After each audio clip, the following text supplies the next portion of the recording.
Hello everyone, welcome back to my channel Harshita Education. Today we are going to start chapter 1 Understanding Diversity from class 6th Civics NCERT syllabus semester 1. So today we'll start with unit 1. In that chapter 1, that is Understanding Diversity. So you can see here Understanding Diversity. This is our chapter 1. Now look around you in the classroom. Do you see anyone who looks exactly like you do? In this chapter, you will learn that people are different from each other in many ways. Not only do they look different, but they might also belong to different regional, cultural, or religious backgrounds.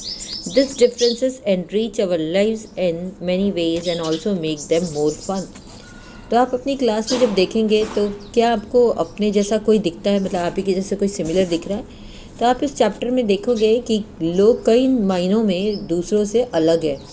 न केवल वे अलग दिखते हैं बल्कि वे अलग अलग जगहों से, धर्मों से और रिलीजियस बैकग्राउंड के हो सकते हैं। ये अंतर कई मायनों में हमारे जीवन को एकदम समृद्ध करता है। All these different people who come from all kinds of backgrounds and belong to all kinds of religions and cultures help to make India so interesting and so diverse.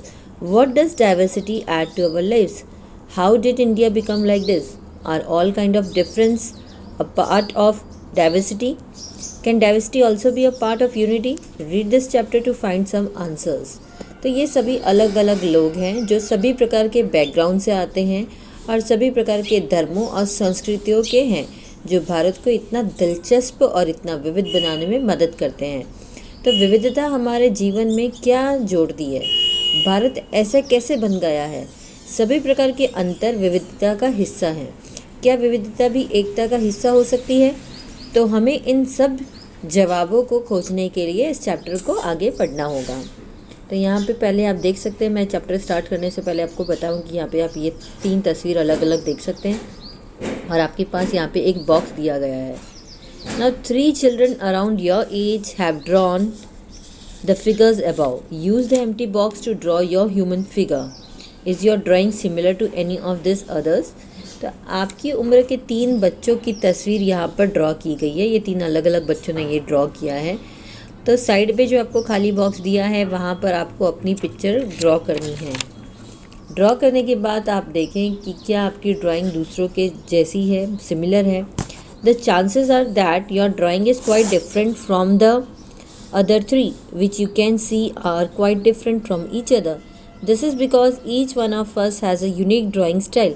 We not only don't look exactly like each other but also differ in terms of the language we speak, our cultural backgrounds, the religious rituals we observe and of course the way we draw.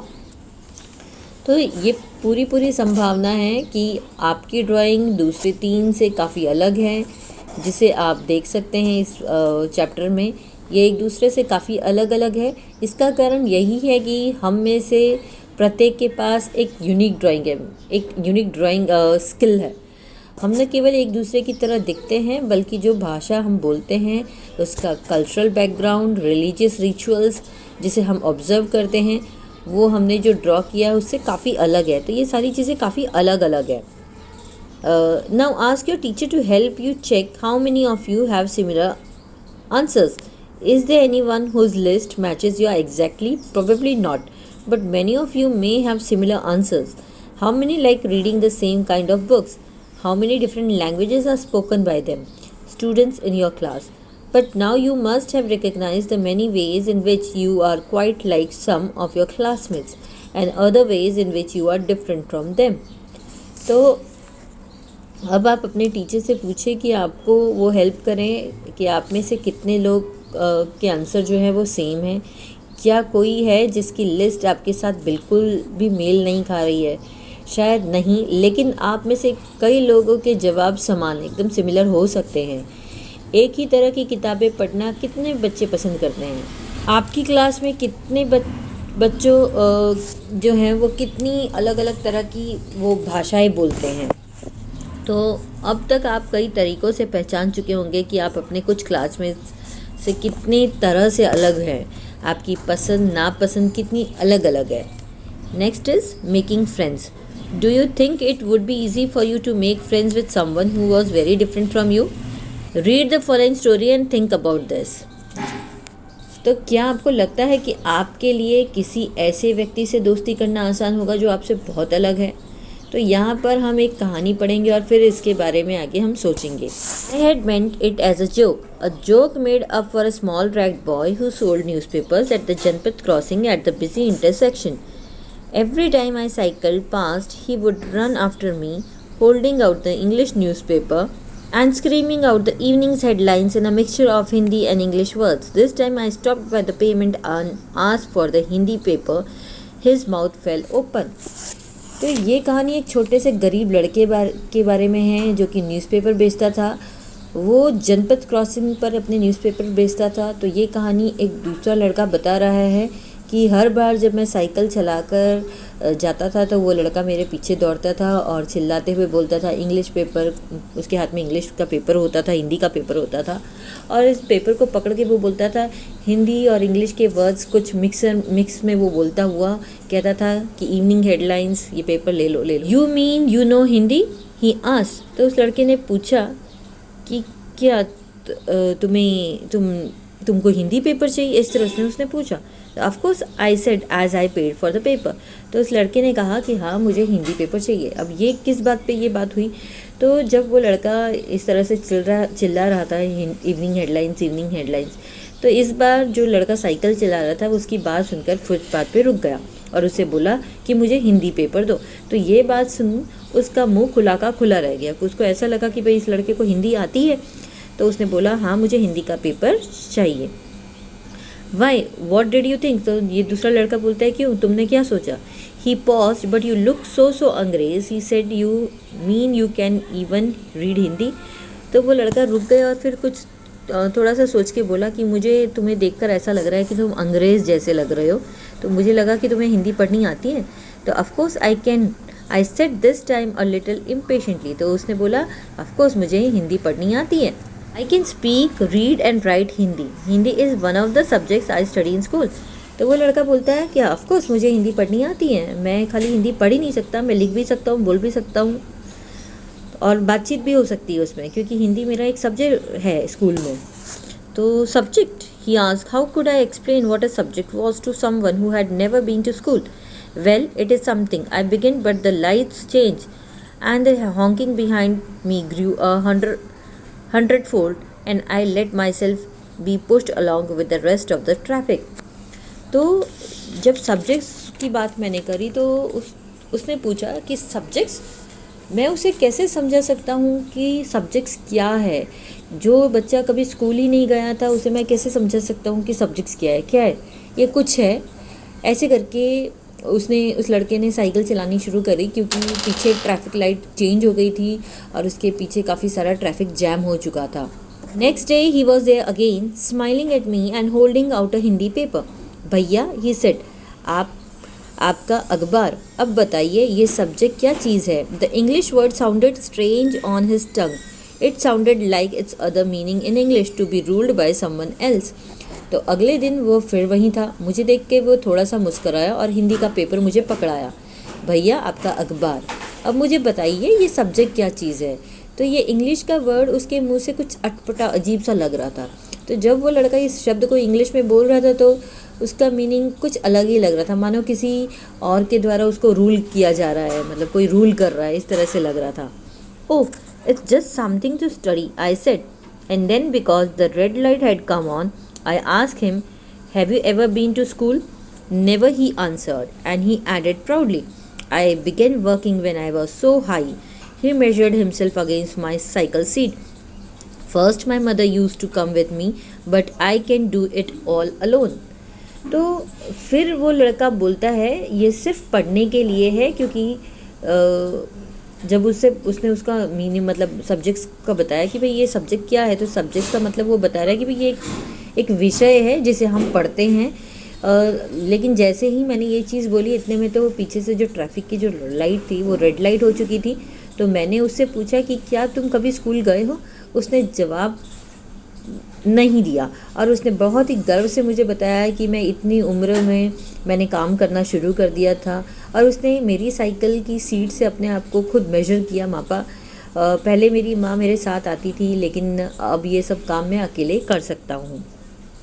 Where is your mother now? I asked, but then the lights changed and I was off. I heard him yell from somewhere behind me. She is in the merit, with the rest was drowned out. तो मैंने अब उससे पूछा कि अब तुम्हारी माँ कहाँ है?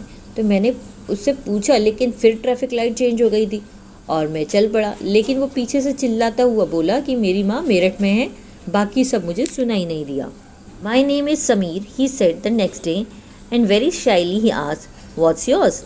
It was incredible. My bicycle wobbled. My name is Sameer too. I said, what's? His eyes lit up. Yes, I grinned at him. It's another name for Hanuman's father, you know. So now you are Sameer Ek and I am Sameer Do, he said triumphantly. Something like that, I answered, and then I held out my hand. Haath milao, Sameer Do. His hand nestled in mine like a little bird.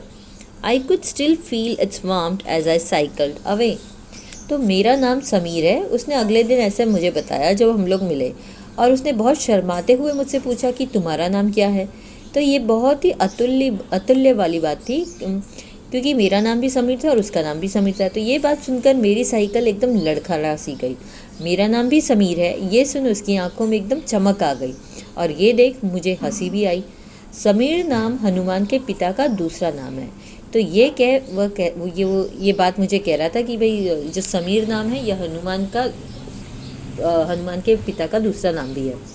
तो ऐसा कह के फिर मैंने कहा कि मैं समीर एक हूँ और तुम समीर दो, और फिर हम दोनों ने हाथ मिलाया। ऐसा लग रहा था मानो उसका हाथ एक छोटी सी चिड़िया की तरह मेरे हाथ में आ गया है, और मैं अभी भी वो जो आप कह सकते हैं जो वार्मथ है, गर्माहट, उसे महसूस कर सकता था। The next day he did not have his usual smile for me. There is a trouble in Meerut, he said. Many people are being killed there in the riots. I looked at the headlines, communal riots. It blazed. But Sameer, I began, I am a Muslim Sameer, he said in answer, and all my people are in Meerut. His eyes filled with tears, and when I touched his shoulder, he would not look up. तो अगले दिन वो मेरे लिए सामान्य मुस्कान नहीं थी उसके चेहरे पे। उसने कहा मेरठ में परेशानी है। उसने कहा वहाँ पे काफ़ी दंगे हुए हैं और दंगों में लोग जो है वो मारे जा रहे हैं। मैंने हेडलाइंस में देखा कि कम्युनल रायट्स हो रहा था, तो ये सारी चीज़ें वहाँ पे हो रही थी। तो ये सुन समीर जो था वो भड़क गया था। वो बोला मैं मुस्लिम समीर हूँ, मतलब मैं जो हूँ वो मुस्लिम कास्ट से हूँ और मेरे सारे लोग मेरठ में हैं। तो जब ये बात वो बोल रहा था तो उसकी आंखों में आंसू भरे हुए थे, और जब मैंने उसके कंधे पे सांत्वना देने के लिए हाथ रखा तो वो इतना आप कह सकते हो रो रहा था कि उसने मुड़ के ऊपर भी नहीं देखा। He was not at the crossing the day after, neither the day after nor ever again. And no newspaper in English or Hindi can tell me where my Sameer Do has gone. तो जब मैं आया और मैंने उसको परसों जब मैंने क्रॉसिंग पर देखा तो वो मुझे नहीं दिखा, ना तो वो मुझे परसों दिखा और ना ही फिर कभी वो दिखा। तो ना हिंदी का न्यूज़पेपर था ना तो इंग्लिश का। तो कोई मुझे बता सकता है कि मेरा समीर दो कहाँ गया? While Sameer Ek is more familiar with English, Sameer Do speaks Hindi. Although they both are more at home in different languages, they still communicated with each other. They made the effort to do so because this was what was important to them. तो जबकि समीर जो एक था वो अंग्रेज़ी यानी कि English से ज़्यादा फैमिलियर था और समीर जो दो था वो हिंदी में बोलता था। फिर भी वो दोनों अलग अलग भाषाओं का इस्तेमाल करते थे, फिर भी वो एक दूसरे के साथ अच्छे से कम्युनिकेट कर पा रहे थे। Sameer Ek and Sameer Do also come from different religious and cultural backgrounds. While Sameer Ek is a Hindu, Sameer Do is a Muslim. Different religious and cultural backgrounds such as these are an aspect of diversity.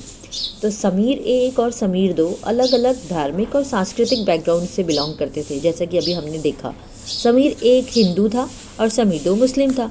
तो ये religious या फिर culture background आप कह सकते हैं diversity का एक एस्पेक्ट है, एक पहलू है आप कह सकते हैं। In addition to their diverse religious and cultural backgrounds, there are other ways in which Sameer Ek and Sameer Do are different from each other. For example, while Sameer Ek goes to school, Sameer Do sells newspaper. तो इन सब के अलावा समीर 1 और समीर 2 एक दूसरे से कैसे अलग है? तो यहाँ पे जो एग्जांपल दिया है कि समीर 1 जो है वो स्कूल जाता था और समीर 2 स्कूल नहीं जाता था, वो क्या करता था? न्यूज़पेपर बेचता था। Sameer 2 did not have the opportunity to attend school. Perhaps you have noticed that there are several people in the area where you live who are poor and who do not have enough to eat or wear and sometimes not even a place to live. तो समीर 2 को school जाने का अवसर ही नहीं मिला, मौका ही नहीं मिला। संभवतः अगर आप अपने ध्यान दिया हो अपनी सोसाइटी में, अपने एरिया में जहाँ आप लोग रहते हैं, तो आपने देखा होगा कि वहाँ काफ़ी गरीब लोग हैं और जिनके पास ना तो खाने को ना पहनने के लिए इनफ चीज़ है और कभी कभी रहने के लिए जगह भी नहीं मिलती है उनको। तो ये अंतर वैसा नहीं है जैसा अभी हमने देखा है। This difference is not the same as the one we have seen earlier. तो ये जो अभी हमने देखा कि समीर 1 और समीर 2 में कैसा डिफरेंस है, तो ये डिफरेंस अभी ऐसा नहीं है। Here we are talking not of difference but of inequality. Inequality comes about when a person does not have the resources and opportunities that are available to other person. तो यहाँ पर सिर्फ हम डिफरेंस के बारे में नहीं बल्कि इनइक्वालिटी यानी असमानता के बारे में बात कर रहे हैं। असमानता तब आती है जब किसी व्यक्ति के पास अन्य व्यक्तियों के लिए जो रिसोर्सेज हैं या फिर जो अपॉर्चुनिटीज़ हैं वो अवेलेबल ना हो। The caste system is another example of inequality. According to this, society was divided into different groups depending upon the work that people did and they were supposed to remain in those groups. So if your parents were potters, you could only become a potter, nothing else. This system was considered irreversible, and because you were not supposed to change your profession, it was not considered necessary for you to know anything more than what you needed in your profession.